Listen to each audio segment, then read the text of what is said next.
అదే RTV app వార్తల్ని క్షణాల్లో చదివే అవకాశం ఉంటుంది. ఒక న్యూస్ పేపర్, ఒక టెలివిజన్ ఛానల్ మీ చేతుల్లో ఎప్పుడూ ఉంటాయి. సిద్ధాంతపరంగా పూర్తిగా భారతీయ జనతా పార్టీ మీద పోరాటం చేస్తున్నదే కాంగ్రెస్ పార్టీ.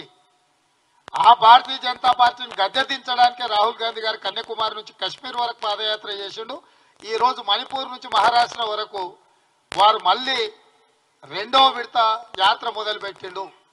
అట్లాంటి పార్టీ చిత్తశుద్ధినే శంకిస్తుండ్రు అని అంటే కేటీఆర్ యొక్క ఆలోచన, అతని అవగాహన, అతని యొక్క విధానం అర్థం చేసుకోండి. కాబట్టి అట్లాంటి పిచ్చి మాటల గురించి మనం పెద్ద చర్చించుకోవడం వల్ల ప్రయోజనం లేదు.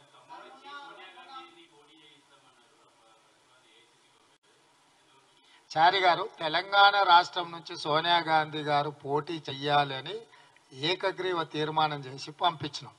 మీరు దానికి ఖమ్మం తోడు చేస్తారు. అది మరి మీరే చెప్పాలి, మీకు ఎక్కడి నుంచి సమాచారం వచ్చిందో. ఇప్పటి కూడా మా తీర్మానానికి మేము కట్టుబడి ఉన్నాం.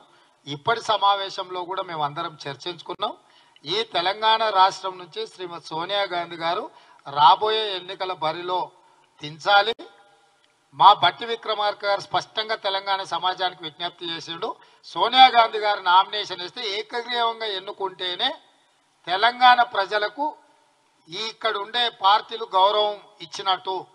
సోనియా గాంధీ గారు నామినేషన్ వేసిన తర్వాత వారి మీద తెలంగాణ బిడ్డలు ఎవ్వరూ పోటీ చేస్తారని మేము అనుకోవడం లేదు. మనమందరం, మీరందరూ కూడా సోనియా గాంధీ గారి ఏకగ్రీవ ఎన్నికకు సహకరించాల్సిందిగా మీకు కూడా విజ్ఞప్తి చేస్తున్నాం. మరిన్ని వీడియోస్ కోసం ఛానల్ ని సబ్స్క్రైబ్ చేయండి. లేటెస్ట్ అప్డేట్స్ కోసం వాట్సాప్ ఛానల్ ని ఫాలో చేయండి. అండ్ లింక్ డిస్క్రిప్షన్ లో ఉంది.